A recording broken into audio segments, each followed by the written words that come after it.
It's your boy Mark Haynes, and we're back with another episode of the Bleav in Kings podcast. I know I'm a little late, but we're going to talk a little bit about game one of preseason, the defeat the Sacramento Kings took versus the Toronto Raptors, losing 130 to 122. We're going to talk about the bad things that happened in that game and the good things that happened, because there were a few good things. And I'm also going to talk a little bit about what I want to see tonight versus the Portland Trailblazers. All that and a little more on this real quick episode of the Bleav in Kings pod coming up next. Now, game one was interesting. It went exactly how I thought it would go.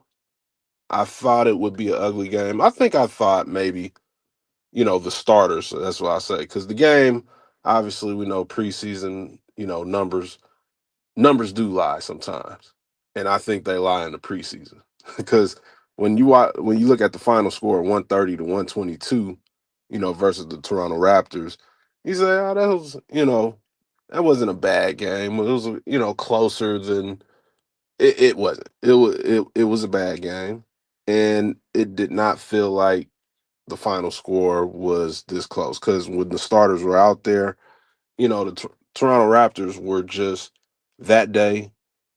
Like I said, it's preseason play, so it's not really a big deal. So I'm not gonna focus on the outcome. But meanwhile, when Toronto's A team was out there and the Kings A team was out there, the Kings was just getting their butt kicked. It wasn't even close. Not that I think during the season that would be the same case, but that's what happened on that night. It was an underwhelming performance. Um, some players did what they were supposed to do, like I guess we'll start with highlights. Zach LaVine. I like what Zach did. He came in, knocked down some shots early and continued on. He finished the game with 16 points. He played just the first half. He was the only I Bleav he was the only starter to only play the first half. He played 15 minutes. Everybody else started the third quarter, but they came out around that time or whatever. And rookie Neat Clifford actually started the second half in place of Zach. But I like what Zach did. Zach did what he's supposed to do. When you think about what you want from Zach LaVine and this Sacramento Kings team, you're not looking for him to be the guy that's orchestrating the offense. I want him to just be a killer, go out offensively, be a killer. Just go out and do your thing. We need you to be a bucket getter. He came out, showed that he did his thing in the, first quarter in the 15 minutes that he played. And I'm happy with it. Dennis Schroeder, the new addition. It was a bad performance. I think maybe I don't want to say no, it wasn't pressure. Like I remember asking him at media day, do we, I think I asked him, do we feel any pressure to come to Sacramento and perform, especially coming off of, his performance in the Eurobasket tournament, coming into a situation where the team is expecting a lot from him. And at the same time, let me clear that up. I don't think the team is expecting a lot from him. I think Sacramento Kings fans are, and this is what I expect from him. I don't expect Dennis Schroeder to come here and be, the focal point of the offense or, one of the leading scorers or, I see a lot of people comment like, oh, if you're dependent on Dennis Schroeder, like, you're going to be bad. But it was clear Sacramento needed a point guard. Dennis Schroeder is that. He's a point guard. So he fills a gap that the team didn't have last season. So it's helpful. However, I do need an aggressive Dennis Schroeder. I do need a Dennis Schroeder that's going to get downhill, get to the basket, create problems.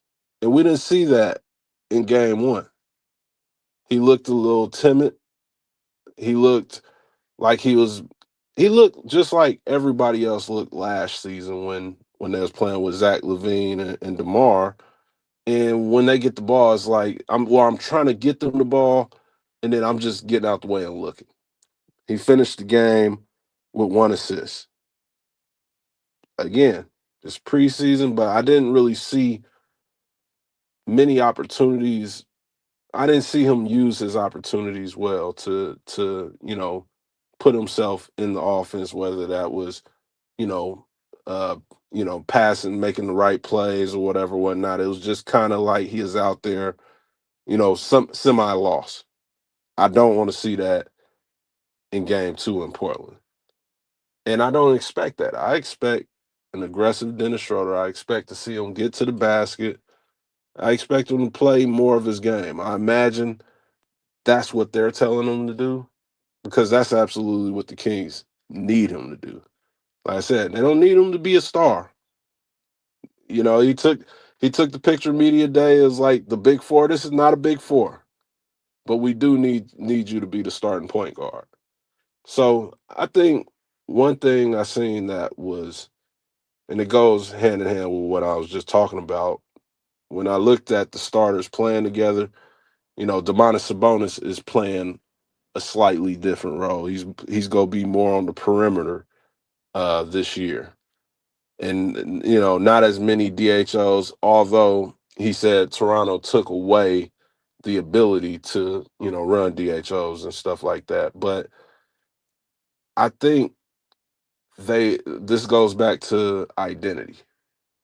I think not even, this is a thing they have to build on and off the court. On the court, offensively, everybody has to understand their job.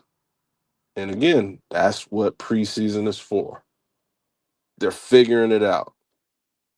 And in that first game, I think they had no clue. I think it was more of like, we just go get out there and, see what happens. I couldn't really tell the game plan or whatever, so it's not like I could get on anybody and say, oh, Doug Christie should have did this, blah, blah, blah. Which, sure, I could do it, but I just don't think it's fair just yet. Now, if it gets into the season and it still looks like this, obviously that's a huge problem. But preseason is fine. Another thing, I'm gonna go back to another topic or part of the game that I liked. The young guys, obviously, they were the guys that, made this game close. And again, take it with a grain of salt, because this was the Kings B team playing against the Raptors B and C team. But I liked what I seen out of the rookies. I like Nick Clifford. Nick Clifford, he got an opportunity to play, with the starters in the second half.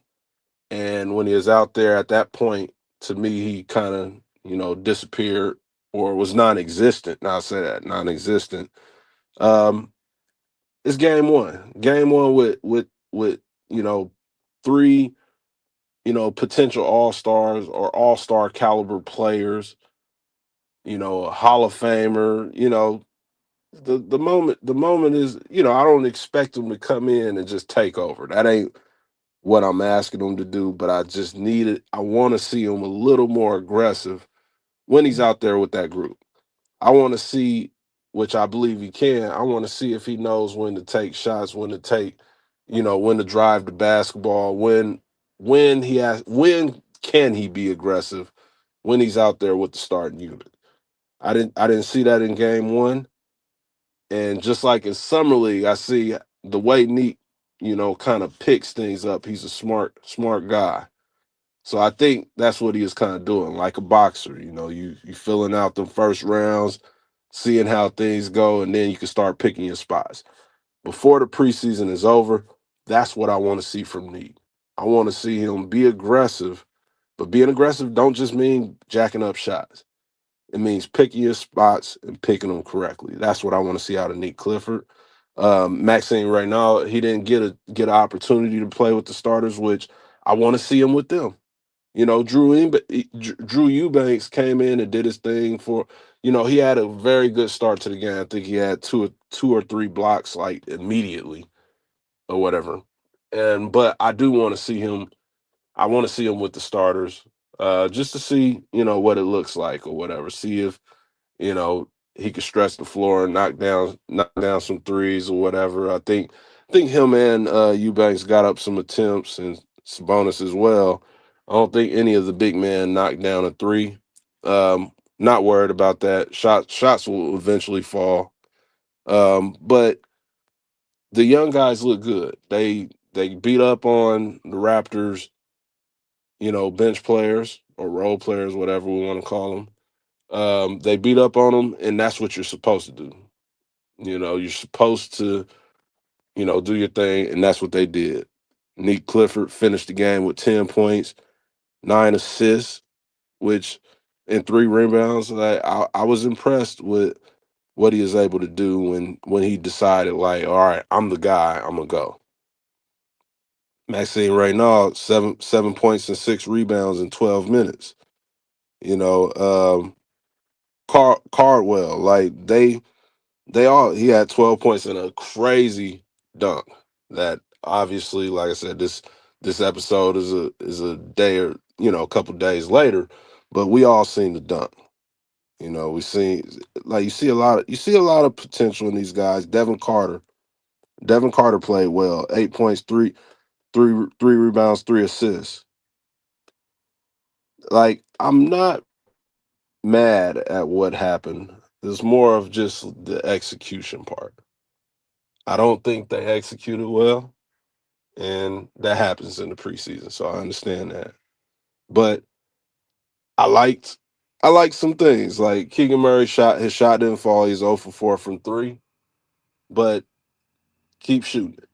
That's all I want you to do. Keep shooting. He had he shot what, 4 threes, and I think he had 4 blocks, which was crazy. Like, he was going after everything. So had a dunk, moved Brandon. I think that was Brandon Ingram. I call that he got dunked on. Gave him the shoulder, bumped him out the way, and then threw it down with 2 hands. Like, I get it. I like it. But I expect better out of Keegan. I expect better out of a lot of guys. And the one thing, before I let y'all go, come keep this short. The one thing I don't want to see is what we seen last year. And last year during the preseason, and I remember when I seen it, they lost every game in the preseason last year. And I was like, well, that'd be fine. Like, this is they got veterans. They'll figure it out not even figure it out. I didn't think they needed to figure it out, but I just thought they'd be cool. I was just like, these preseason games are not important, but they are important if you can't win one, because everybody's going into in the game with the mindset like, it's a preseason game. We're working on things, but you got to get one at least. If the Kings lose all their preseason games again this season, man, we might be in for a long one. But I don't think so. I think they go into Portland tonight. I think they understand that if there's if there's ever you know a, a must win time, that I don't even know, that's wrong. I hate to even think of it like that. They got to get a win this preseason, and I think they go do it in Portland. And what I mean by win, I don't even care if you lose the game. Right? This is what mean by win. The starters have to win. The Kings got to be up in the first half, especially if the starters play the whole first half. You can't be down double digits. That's a problem. And but I don't think that's going to happen. I think everybody's going to come out, swinging. And I expect a better showing tonight against the Portland Trailblazers. But that's what the games are for.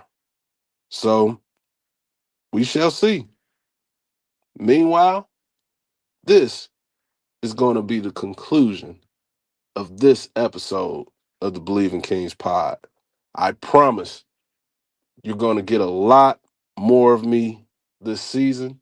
So get ready to be annoyed, to be educated, to laugh, because we're going to have a lot of fun this season. Special guests and a whole lot more coming up this season because we are back, baby. NBA basketball is back.